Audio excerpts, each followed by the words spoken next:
Non-stop Vikings talk. It's Purple Daily on Score North and ScoreNorth.com. Football. All right, how are we feeling? Happy New Year. What time did you get out of that stadium last night, Judd? I think I was dry. I think I got in my car at 11:57. Oh, that's not too bad. No. So I actually rang in the New Year downtown. In your car? I think I was going through a stoplight. Yeah. Yeah. And the only thing I By saw Bobby and Steve's? Is that where you? No, I was going down 7th Street, and the only thing I saw that was a problem was I had a green light, and there was an ambulance that came screaming through, and so I had to jam on the brakes. But besides that, there were no New Year's Eve driving problems, which I'm thankful for. So you almost spent the New Year's at HCMC. It sounds like if I slammed on the brakes, it was coming through. No, I was fine, but I did slam on the brakes to where the car stopped weird because I slammed them on so hard. But you know what? That's because I wasn't drinking. I was on top of my driving game. Oh, I was texting with a friend who said they were in town for the game. It's a mutual friend of ours. It shall go nameless. And said, so where did you ring in the new year? And he said, I was actually at a comedy club last night ringing in the new year. I said, oh, did they just rerun the first half of the Vikings offense in that game? The Jaron Hall stand-up bit? That was awesome. Hey, everybody. Here's me rolling out on a 3rd and 1. Not sure why we're throwing the ball on 3rd and 1 here, but there's Johnny Munt tipping the pass. Yeah. Hey, Johnny, don't tip that pass. Oh my God. So yeah, this is day 1 of the 2024 Purple Daily season here, and we'll start you off with our hottest Vikings takes, and then we'll hit you with a pie chart of blame. But a shout out to our friends at Quick Trip before we get into these hot takes, Judd. I had a great time throughout the holiday week there, bouncing around. We were road tripping. We went skiing at one point. I've never skied before. I didn't die. I was very happy.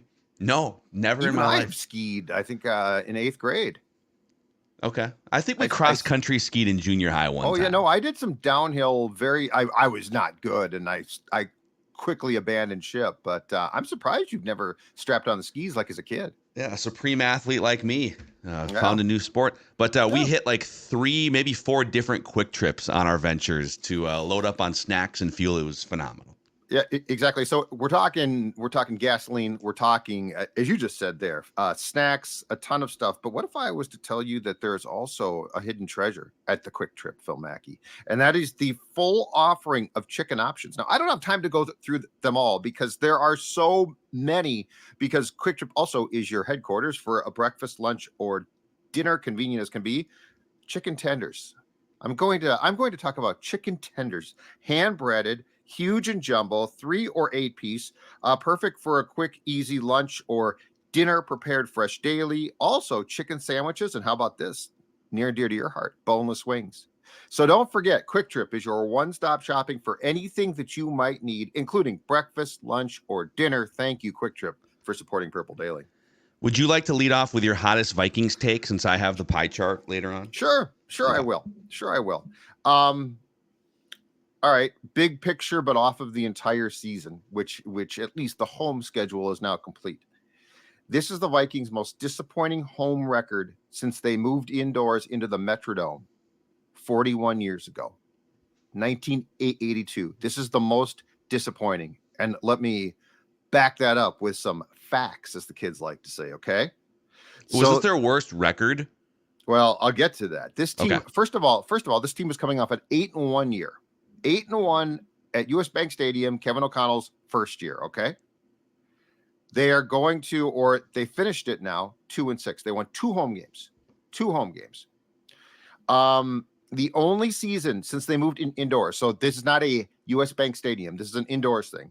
The only season worse than this was a 1-7 finish at home in the debacle of 2011, which was a 3-win team, all right?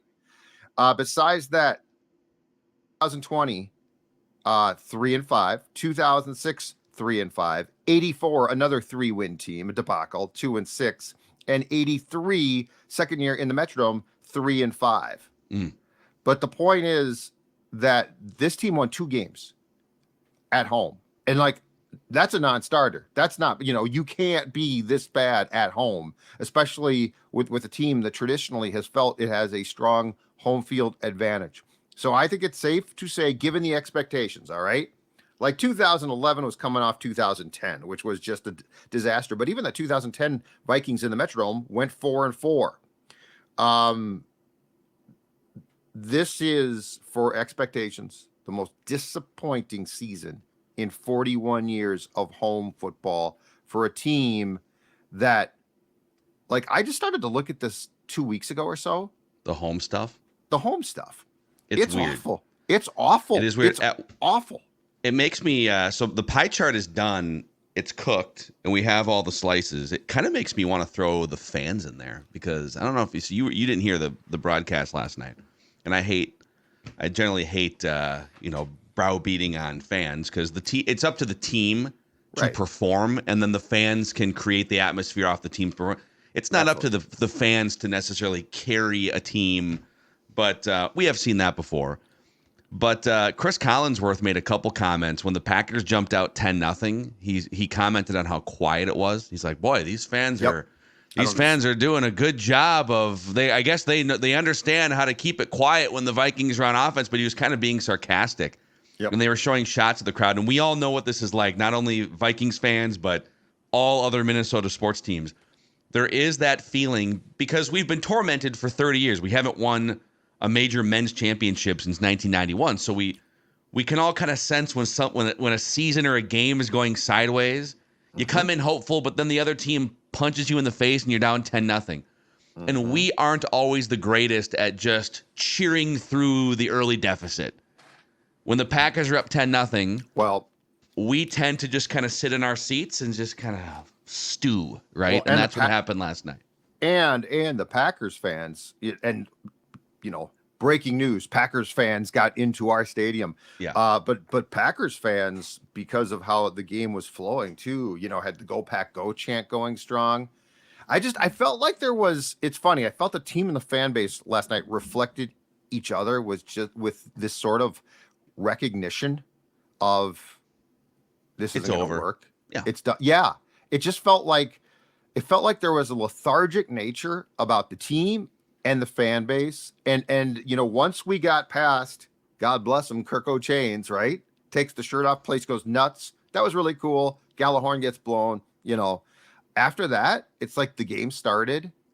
The Packers go 3 and out, but if you recall that Jordan Love missed a pass badly. He had a guy wide open for what could have been a touchdown. It was probably a 40-yard game. And so the Packers punt, the Vikings get the ball, same exact thing.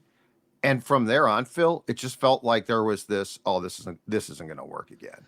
Yeah. And you're playing the Packers at home. It's 2-6 at home.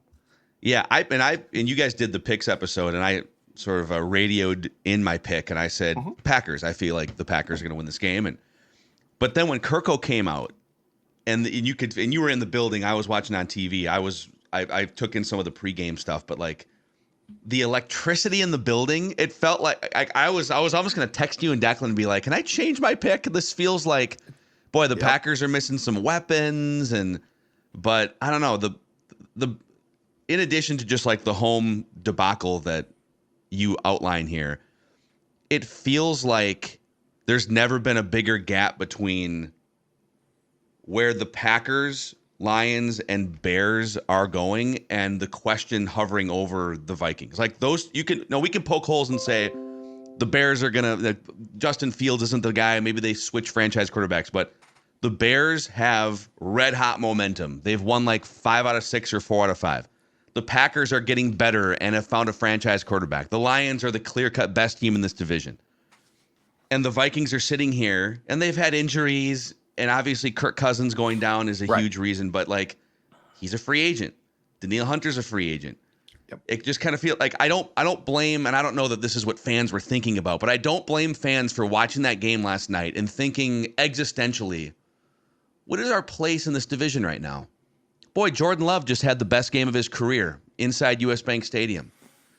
The Bears are chanting Justin Fields' name at Soldier Field as they put a 20-point whooping on somebody. Like, it is, I guess you're sitting there watching the Packers rack up 10-point lead, 17-point lead, 3-touchdown lead. You're thinking, what is our place in this division? And that's going to be a discussion for us for the next 9 months, obviously. Yeah, and last night is hard to swallow too, because one, it's the Packers. So like it's one thing. It sucks if the Chiefs come in and kick your ass, which by the way they didn't do. But if they do, it's like, okay, that sucks. It's embarrassing. But this is the Packers. So like, and by the way, the Packers also had injuries as well. So it wasn't like it was a 100% healthy Packer team against a Vikings team that was depleted. But yeah, I think you're watching last night, but though so yes, Kirk is out. There are plenty of excuses that I'm sure will be made elsewhere about this, but you know what? It's like disturbing to watch last night, and it's sad, and it's not his fault. He's just old. But Harrison Smith, who aside from that game against in Carolina when he was unbelievable, that was a turn back the clock game for Harrison Smith. But other than that, he's had a pretty rough year. And last night, he's throwing his helmet against the bench. I think it's partially because he's mad at himself because he can't make plays that he once did. And that, to your point, is the problem of when you see that, you are thinking, are we going to try to run this back again? Like, are we going to bring all these guys back? Are we going to lose guys and then keep old guys? So I think you bring up a very valid point of it goes well beyond injuries. There are just question marks, and this is the price you pay for being competitive all the time. You never get the chance to take a breath and retool, and that's sort of the Vikings in a nutshell. And there's a lot of, even if, and again, it's like there's a game left and they still have a mathematical chance to get to the playoffs, I guess, and we can go over those scenarios this week, but it did feel like the shutting of the door on the season in a big way. I don't know how it couldn't last night, and it does open up questions about Harrison Smith is the next cornerstone veteran in line for that uncomfortable conversation that Eric Kendricks was in, Adam Thielen was in, right? All these guys. And you watch that game and like Harrison Smith can still play a little bit, but he's literally taking up, I think, the 5th highest cap hit on the team, I want to say, or maybe even higher than that. And then next year it jumps up again. Like it's another contractual, uncomfortable conversation. Yes. At some point, like, you have to move on from him too, just like you did the others. And you're going to look back at this last 3 or 4 years and you're probably going to wonder, was it all worth going the extra year or two with these legacy Vikings players to keep clawing and scratching? Or would you have been better off getting ahead of the age curve and getting a 3rd round pick for a guy 3 years ago, right? Like, are you cool with just like being competitive in December, sometimes January? Yeah. Or would you rather make some uncomfortable decisions? And like, so by the way, the uncomfortable decisions they might have to talk about, and there's going to be some Vikings fans that hear what I'm about to say and probably never listen to this podcast again. But the real uncomfortable conversations are, okay, if we aren't close to winning a Super Bowl right now, can we get out in front of this, get draft capital, get our cap in order by trading guys like Justin Jefferson? Or you brought up Christian Darrisaw, for instance, right? Which, again, I'm not like advocating for those things, but a lot of things should be on the table as you look at your place in this division the next 3 to 5 years. And last point off this, but I think with the Wilfs, and I blame, and look, it's not blame because they want to be competitive. It's hard to be like, well, you're a moron. You want your team to win. But where I think the Wilfs don't necessarily understand what they want. And I do think it's them. Like, I think they're the common denominator from Spielman to Kwesi. I think if Kwesi, given his background, I got to think that if you just gave him a blank piece of paper and said, your choice, he would make moves. But I also think when your bosses are like, no, we love Harry, keep Harrison Smith. But the other thing that we don't really think about, and I think the Wilfs don't think about, Phil, is this one too. When you do what the Vikings are doing, like as far as trying to run things back and keep guys, you remove any margin for error. And by that, for instance, last night, so Harrison Smith is probably winding down a potential Hall of Fame career, okay? So, like, this should not be an embarrassment of, well, now you're washed up and you suck. Like, you're right. It's a delicate conversation. But this now means that the failure, if you wanted a safety in the Kyle Hamilton year and didn't take him, that failure is colossal now. Like, because he would step in. I mean, he is a game-changing player right now. So like, that's the thing, too, is if you don't accrue a ton of picks, so like you got to get picks right That's the issue. That draft now absolutely kills you. Yeah. Because you didn't. And Phil, look at last night, the lack of depth.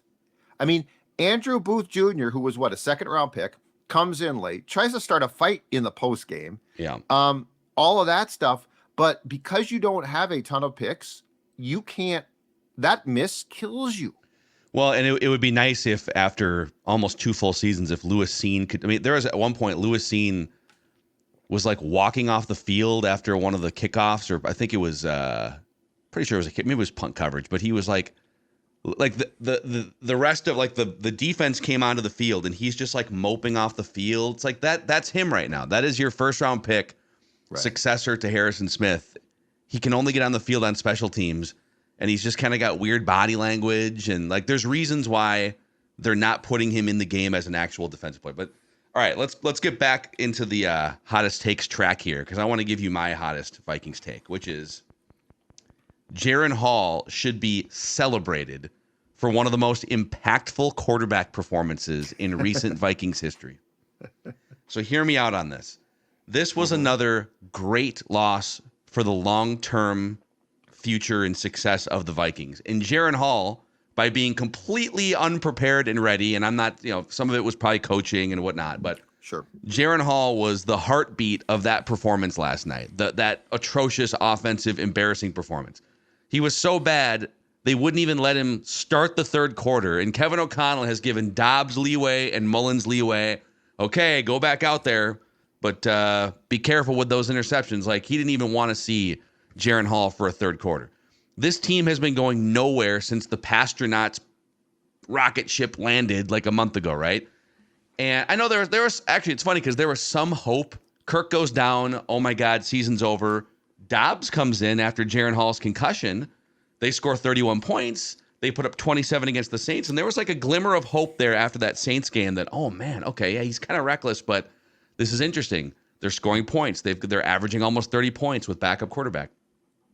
But then once they started losing games, Dobbs gets benched. Mullins comes in. Like, any sane fan, I think, saw this. There's no way. Like, even if they get to the playoffs, they're going to get smoked in the first or second round.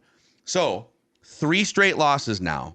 They go from 22nd to 12th in draft order, thanks in large part to Jaren Hall last night.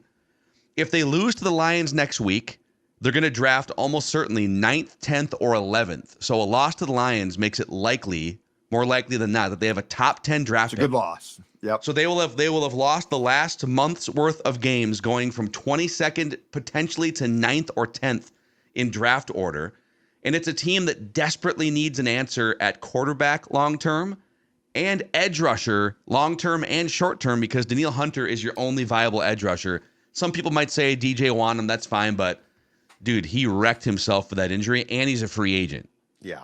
And I would argue he's not necessarily a high-end edge rusher. He was a good player, but agreed. Who knows what's going to happen now going forward, right? Yep. So, knowing all that, right, where the Vikings have gone the last month, 22nd in draft order to probably 9th or 10th if they lose to the Lions, and knowing what they need, which is a solution at quarterback and an edge rusher of some kind, and there's other positions too. You could say like a big physical cornerback.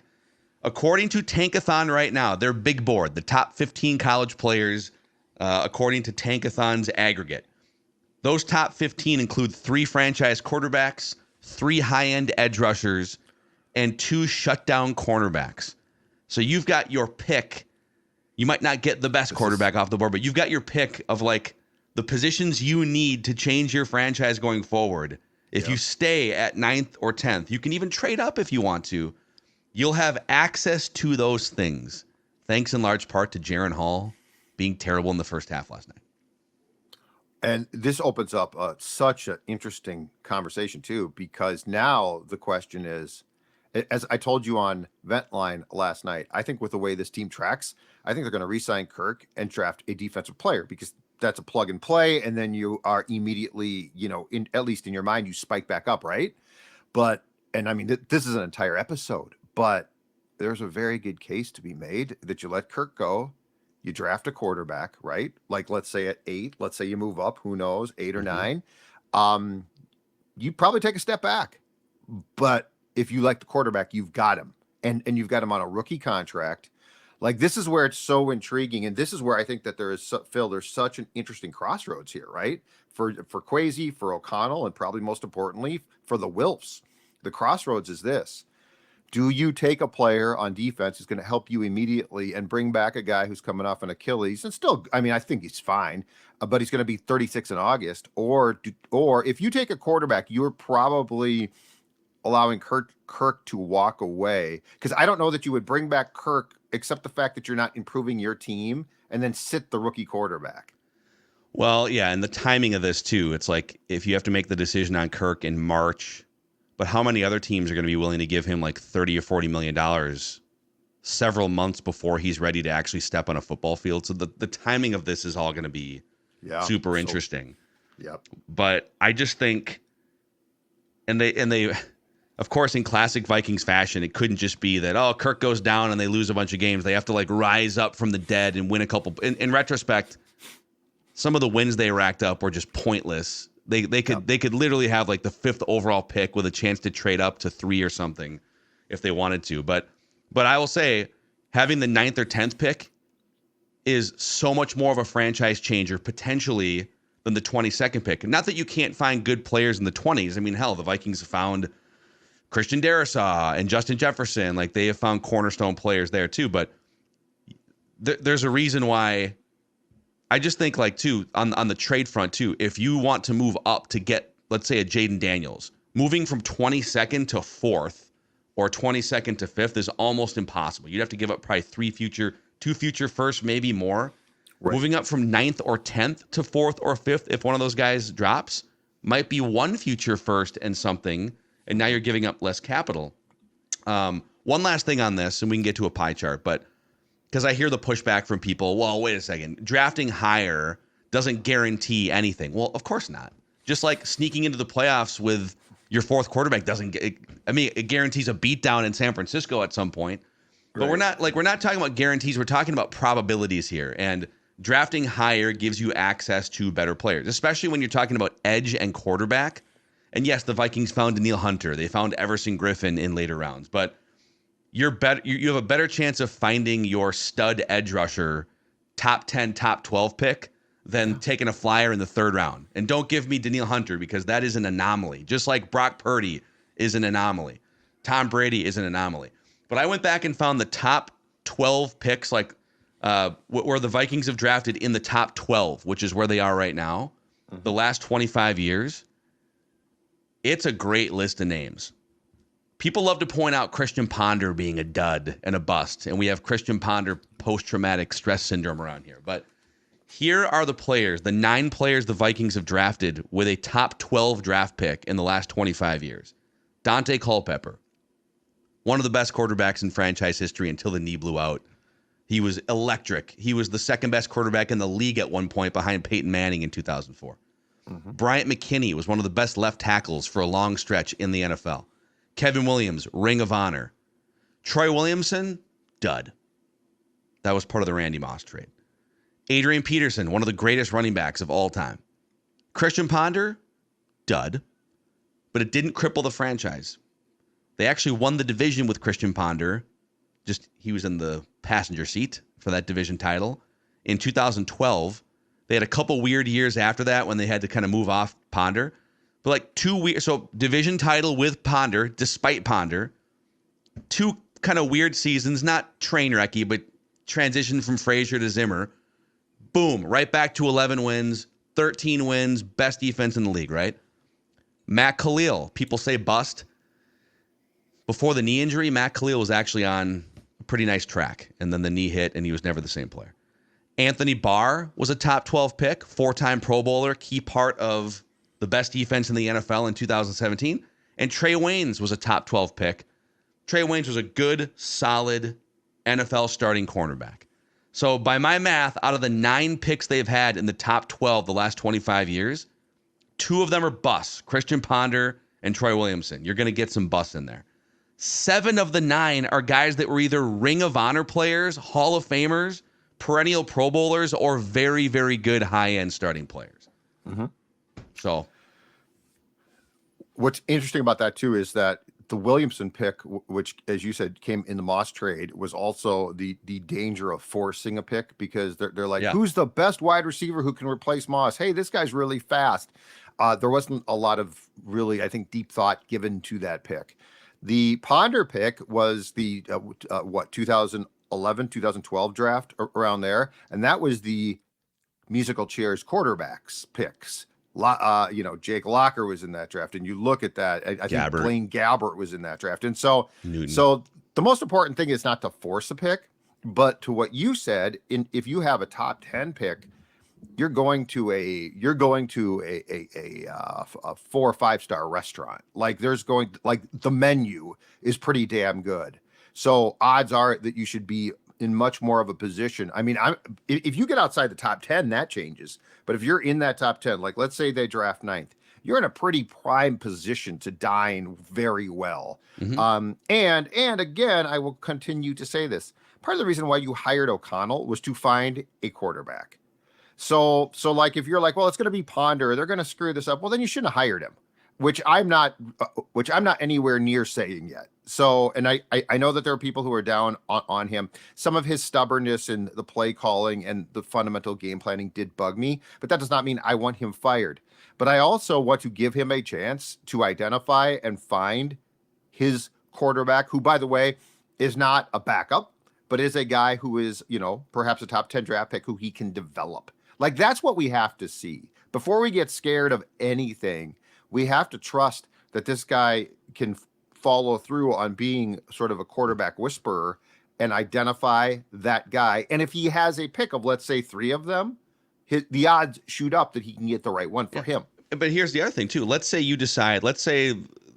the first 3 picks are quarterbacks and you think there's a line, and now it's like, man, we feel like we're reaching for the 4th guy with our 9th overall pick or our 10th overall pick.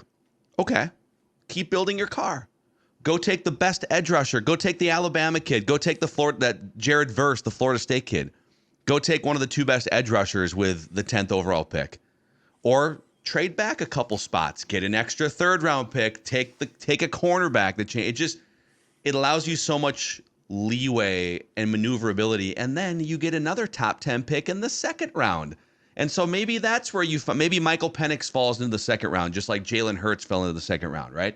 Mm-hmm. And now you've taken the best edge rusher. You take the Alabama kid or the Florida State kid to solidify your edge rushing situation, and in the 2nd round you snag a quarterback that you could sit behind Kirk Cousins for a year. I mean, just as opposed to picking 22nd, where now you're like, oh man, if we want access to a quarterback or a top edge rusher, not that you can't find a starter late in the 1st round. I'm not saying that. It unlocks so many possibilities for you, especially with this team clearly going nowhere since the Kirk Cousins injury. So I do have a pie chart of blame for you after we shout out our friends. It is January 1st today, which means a lot of people are going to be looking to lose weight and clean it up and get in the best shape of their lives, Judd. And that is where my friends at Livia Weight Control Centers come into play, because they are going to help you drop those unwanted pounds. And they not only are going to do that, but their dietitians and nutritionists are going to help you keep that weight off. And that is obviously the most important thing. Join today, by the way, and get your first 3 months for free. That's right. Ring in the new year with savings. Can you imagine 3 months for free? You're going to lose a ton of weight, and you're going to do it with a 3-month free plan, and you're going to see the results that you can get. 855-GO LIVEA, Livia.com, LIVEA, Livia.com. Also, our friends at Federated Insurance, ringing in the new year here and looking to help your business.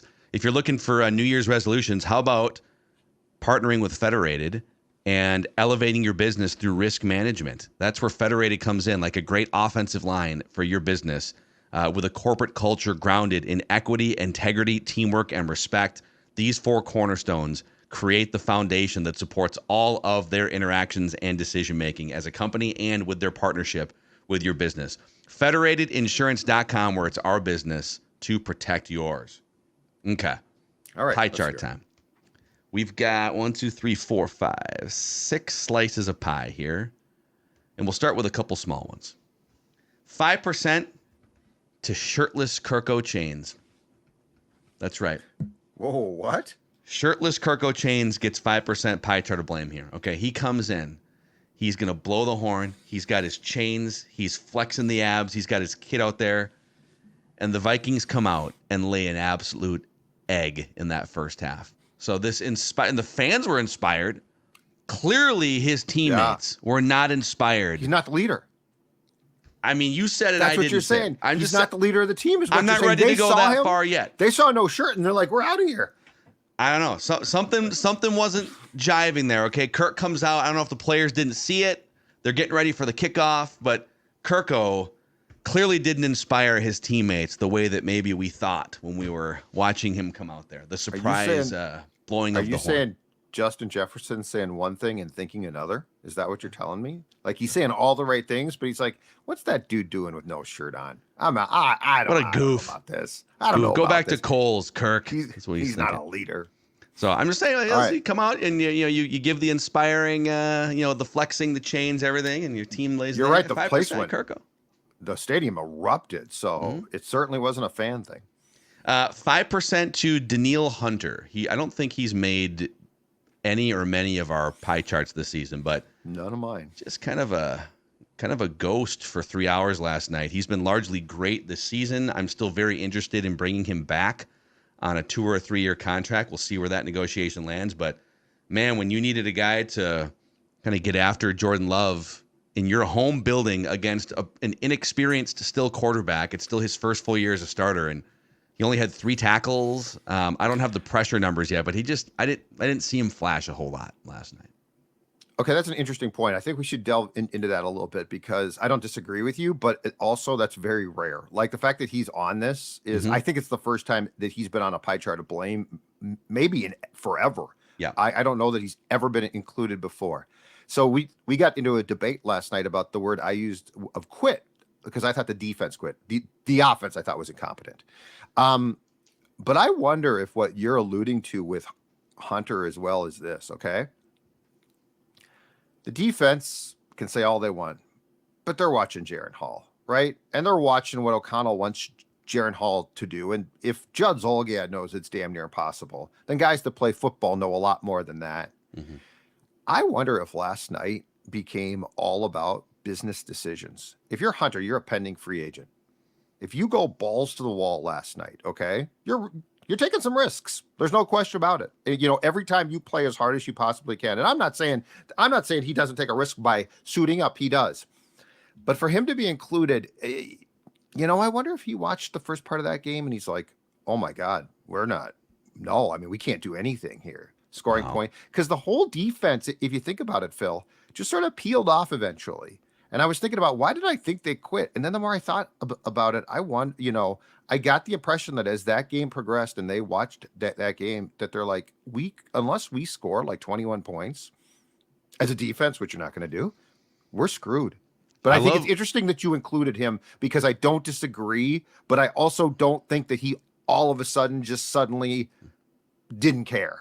Like, I think something was working. Yeah, Spicy Judd in the new year calling this defense out for quitting and making business decisions. I think I would say business is, if you put business decisions under the quitting umbrella, which you could make a strong case for, there were some business decisions. I feel like there's a couple like runs after the catch that didn't make a lot of sense by the Packers. So I could maybe get like you're calling out a really good player who almost always you'd never feel like he's not giving his all.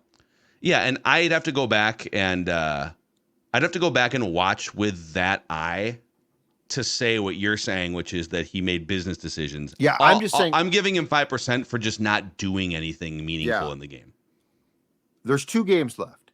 You're watching that game, and you're watching Jaren Hall. And by the way, you've now watched weeks of Dobbs, who started to be absolutely ineffective, and Mullins, who handled the football like it was a grenade, into Jaren Hall, who was overwhelmed. If you're about to become a free agent and you've had injury problems and you're not a young man, might you say, I could go really hard here, but if I tear up my knee, what's the point? I get it. I do get that. I'm just throwing it out there. It's a brutal sport, so I'm not blaming people. Well, it all starts with sort of a hopeless. There is, and again, Alex Boone is. I mean, we never played NFL football. And Alex Boone has said numerous times that you can only sort of like rally around a quarterback so much until you all look around the room and you're like, we're screwed. Right. And when an actual guy comes in, Sam Bradford was sort of that feeling for one of the Alex Boone Vikings teams, where not that Bradford was the best quarterback in the league, but this dude comes in, he's 6'4", he's the former number 1 overall pick. He spins the ball in his hand like a franchise quarterback. Hey guys, chewing gum, there's that feeling that you get. This team probably doesn't get that feeling when Josh Dobbs shows up wide-eyed. Oh God, I'm on my 14th team in 3 years, whatever. Jaron Hall, I'm not saying his teammates don't like him, but there's a little bit of a deer in the headlights factor. Does he really feel like he's going to command this ship? Right. And if you're a teammate, you probably sense that, and one thing leads to another, and you saw what you saw last night. Him. Like you know way more, the team getting off to a slow start or bad start is disheartening, but you've also watched practice all week. You've been there all week, right? So I'm just saying I was giving more thought to what I saw or didn't see, and I do think that there's probably something to be said for a resignation of I don't want to get hurt either. 10%. So now the third slice here of 6, 10% goes to Brian Flores. And I feel like he's like a victim of his own success, in that this defense was never supposed to chart top 5 in scoring and yardage, which it did like 2 weeks ago. So he builds this thing up bigger than it was supposed to be, and it's looked rickety late in games the last month, and then it looked rickety for 3 hours last night. So he does get 10% for just getting smoked. Like his scheme got worked last night by Matt LaFleur and the Green Bay Packers. But he only gets 10% because, again, like he's taken he's literally taking pieces that, like, Josh Metellus was a special teams player without really, he's kind of a safety, kind of not. Boom, you're the queen on the chessboard now. One true edge rusher in Daniil Hunter. Really like Harrison Phillips and a bunch of random dudes up front. And he took all of that, Ivan Pace, undrafted free agent rookie with the green dot as your starting linebacker in the absence of Jordan Hicks. Like, he took all of that, made it a top 5 defense. And now it's funny because now people go so far the other way. Look, this defense, look, it's like, well, we're comparing it to the ridiculously, impossibly high bar that he set that nobody ever thought he could. So I'm dinging him, but I'm also still big picture praising him for the work that he's largely done this season. Yeah, well, I think it's a testament to two things. I think one, it's a testament to the fact that this is a group of players who, if they're not on their game, are going to get burned. Like, it's not because this goes back to the personnel's not great. You do not have, you don't have that big nose tackle, defensive tackle. So like a guy like Aaron Jones is at times, guys like that are going to have really good games rushing. I think there's an interesting conversation actually off of your point though, when it comes to one guy in particular, Byron Murphy Jr. Definitely not a PFF darling, got dinged for things, but we've seen the last 2 games how thin this team is a corner without him.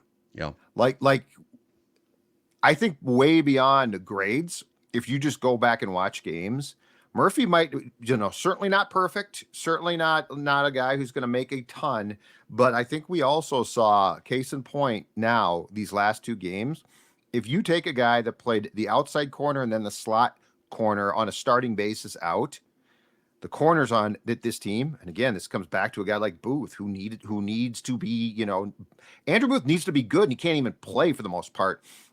That's the other thing is we've seen how Flores sort of seamlessly used parts and got the most from them. And they might not have graded out great from PFF, but it turns out that they were pretty damn key parts of the whole, sometimes it's funny because there's been some Vikings defenses under Zimmer at the end, and even last year under Donatel, where like the grades are really good on the individual players, but the sum of the defense is bad.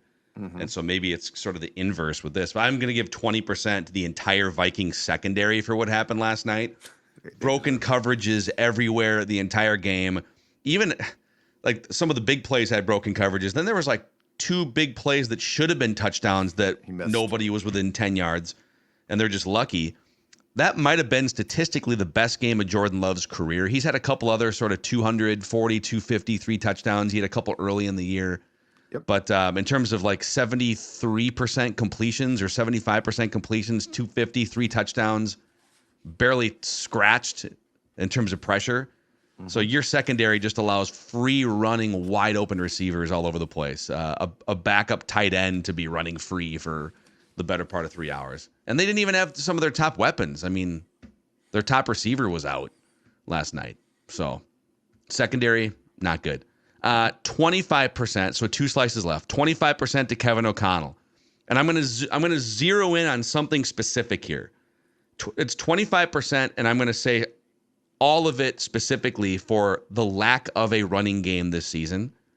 That was a game last night, and I get it. Game flow, we talked about this on Ventline.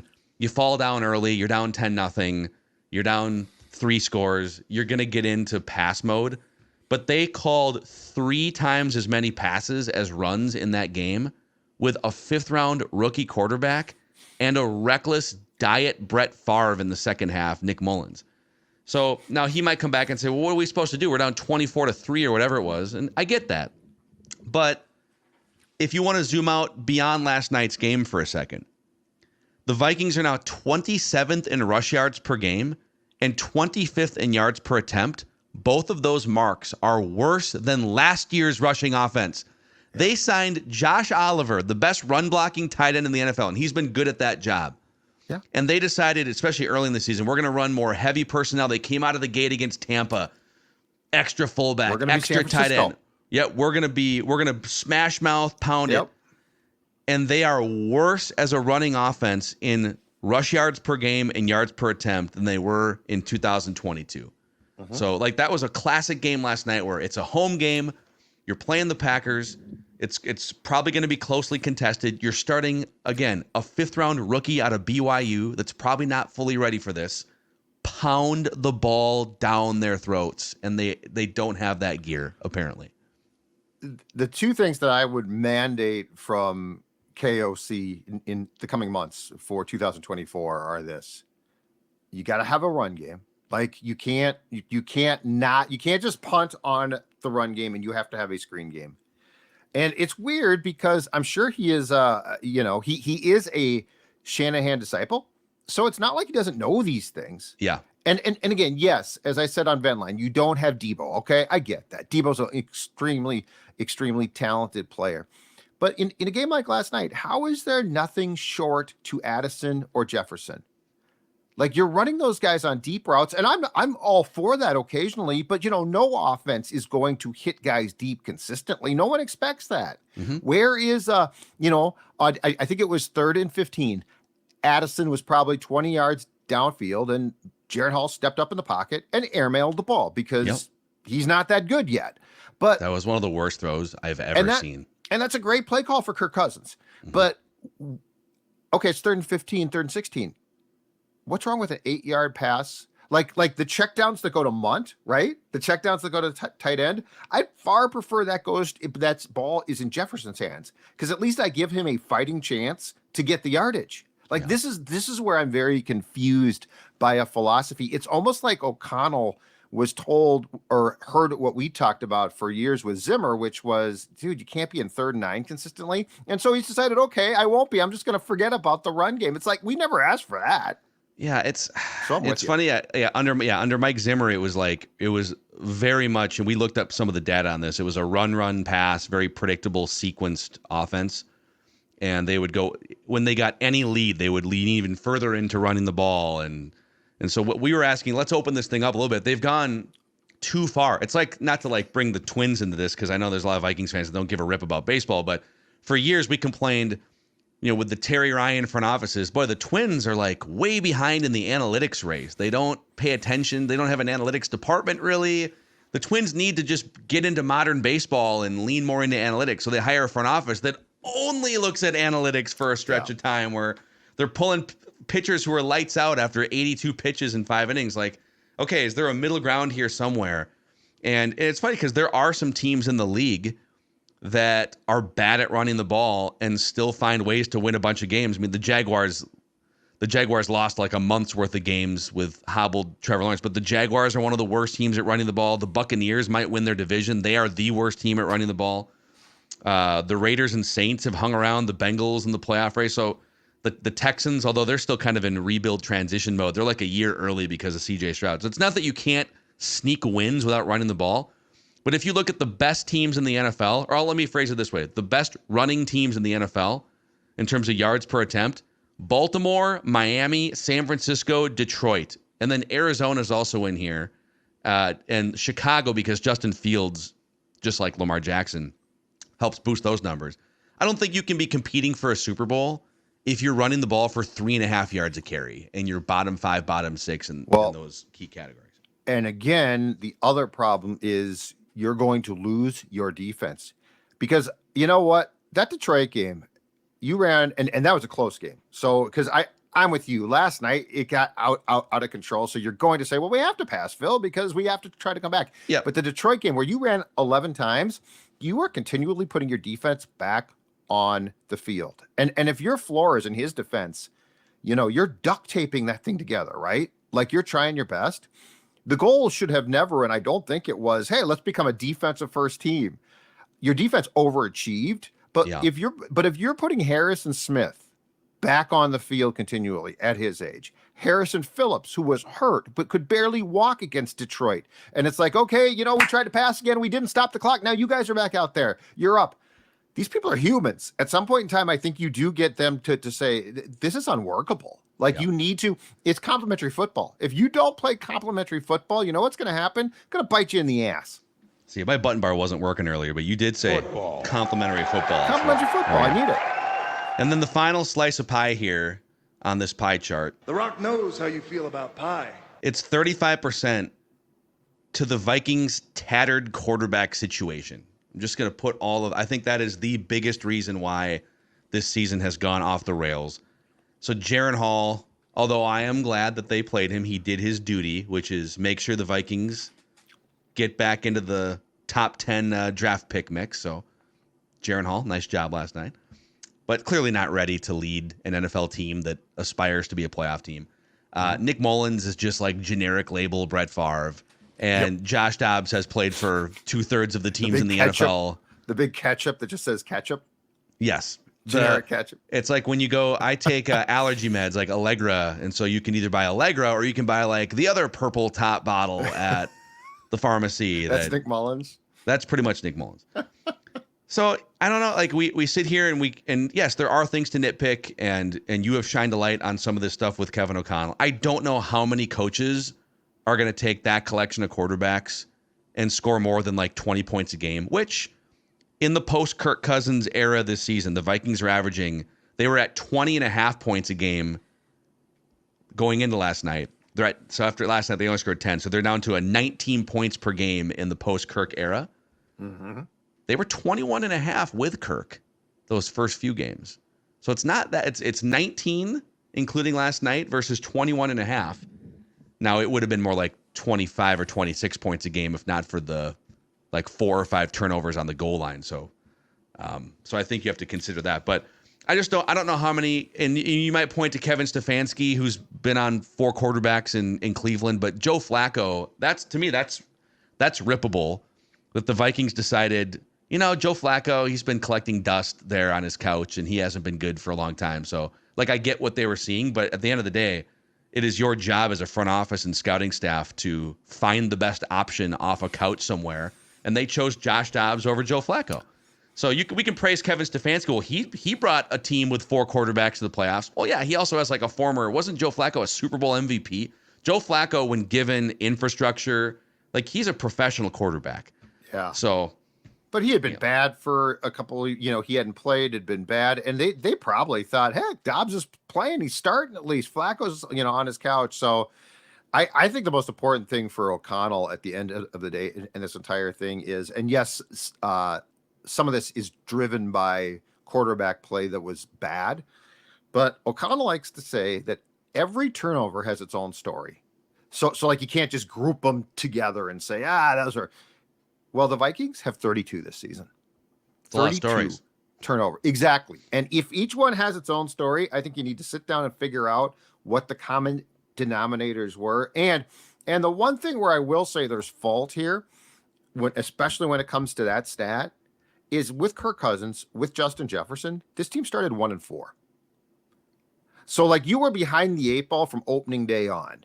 So it's not like it would have been different if Kirk had this team, I don't know, take your pick, but he gets hurt, they're in great shape. And then it falls apart. Okay, it falls apart, that sucks, but you lost Kirk Cousins. But that wasn't the story. Like there's a lot to be learned. As much as the pundits said last year was a fluke, 13 wins, but you shouldn't have won 13 games.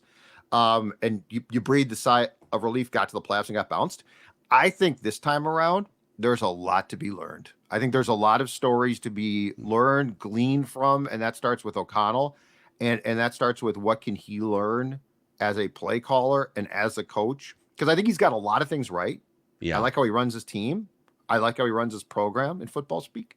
Oh, wow. But all of that being said, I also think that there's a lot to be gleaned, whether Kirk is back at quarterback or not. Interesting thing on the turnover stat. So the Vikings, you said, have 32 turnovers. The only team in the NFL with more turnovers is the aforementioned Cleveland Browns.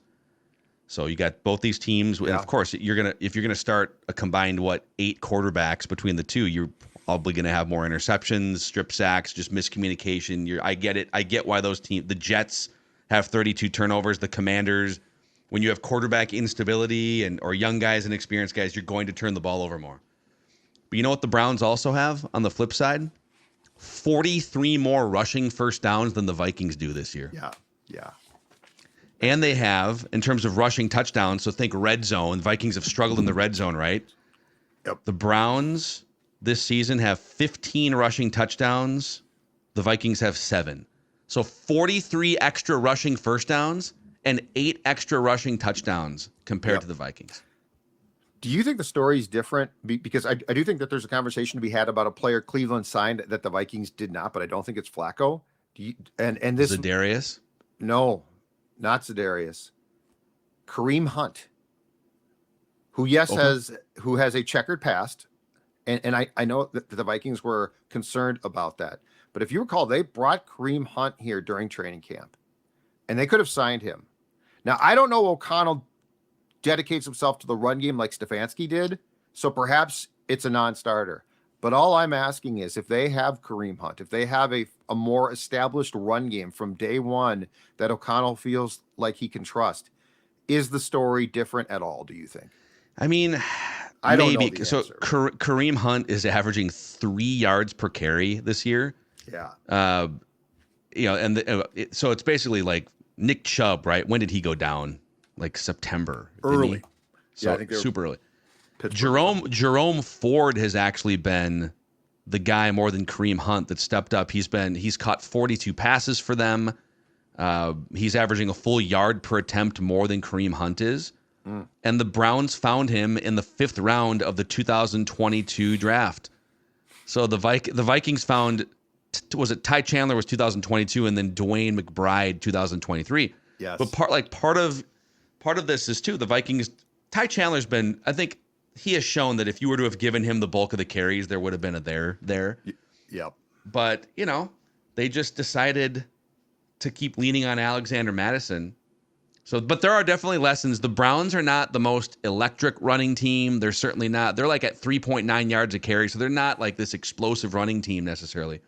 But they commit to it because they know there's value in it. And they know that if they keep pounding at that rock in the red zone on short yardage situations, they're going to move the chains. They're going to get first downs. They're going to score more in the red zone. And they're going to set up some big plays down the field. It's like the Vikings, the Vikings just abandon the running game faster than any team in these games. Oh, well, we're down by a touchdown. Let's not run the ball the rest of the afternoon. It's just, it's like O'Connell, and he's not alone because LaFleur did the same thing at times last night and has a tendency to. It's like they want to show you how smart they are, and it's like they want style points. Yeah. And I don't think Stefanski cares about that. I think Stefanski's like, how can we win the football game? It might be ugly as hell, but I want to win the football game. And I think guys like O'Connell and that class, which is not in the Stefanski, like they're not in the same peer group, because I think the O'Connell peer group is what, LaFleur, McVay, Shanahan. Mm-hmm. And Kyle's not guilty of this, but I feel like Kevin can be, is we don't need to see that you can design these intricate plays. We need to see you, to what you just said, get a first down on 3rd and 2. Yeah. I'll give you I one agree more. One more here, and then we'll wrap this New Year's episode. We appreciate you guys carving out some hangover time with us on this New Year's Day. On the running front, all right, the Vikings have played 14 one-score games this year, right? Tied for most in NFL history.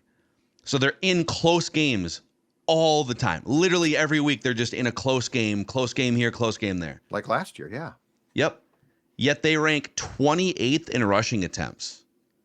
Now, there's a couple teams that are right there with them, just below them on this list, like the Commanders and the Jets are here. Well, yeah, those teams are getting their asses kicked every week. Like, when have you watched the Commanders and they weren't down like 31-10? Oh, the Jets, yeah. And they got to throw passes. And the Jets, but it's funny because the Jets should be running the ball more with the quarterbacks that they've been running out there, which is an indictment on Nathaniel Hackett and Robert Saleh. But you're the Vikings. Again, you are playing in more close games than any team in the history of the National Football League. And you're playing most of those close games with backup journeyman or rookie quarterbacks. And you are 28th in the NFL in rushing attempts. Mm-hmm. That right there, and maybe they would say, well, if we ran the ball 8 more times per game, you would see that all of those are 2-yard gains, and so that's why we pass, which I would say, okay, but like you planned in the offseason to improve your running game. Right, that's on you. This is I think that's the most damning, criticizable thing under the Kevin O'Connell sort of coaching and scheme umbrella right there. And then to pile on, you don't have a screen game. Like that's the most incredible thing to me. It's like, if they said, you know what, Phil, we don't run great, but look at our screen game, right? Like our screen game gets chunks. Yeah. And it's an extension of the run game. The Seahawks, I think, have kind of been that, right? I don't have the stats in front of me. The Seahawks they're like 29th in rushing attempts, but it does feel like they've got a couple guys that can get out there and catch passes and what have you. I guess my question is, how are you going to move the ball from a short yardage type of situation? Like, what are you going to do? How can you move the ball? And right now, the Vikings are like, well, we really don't.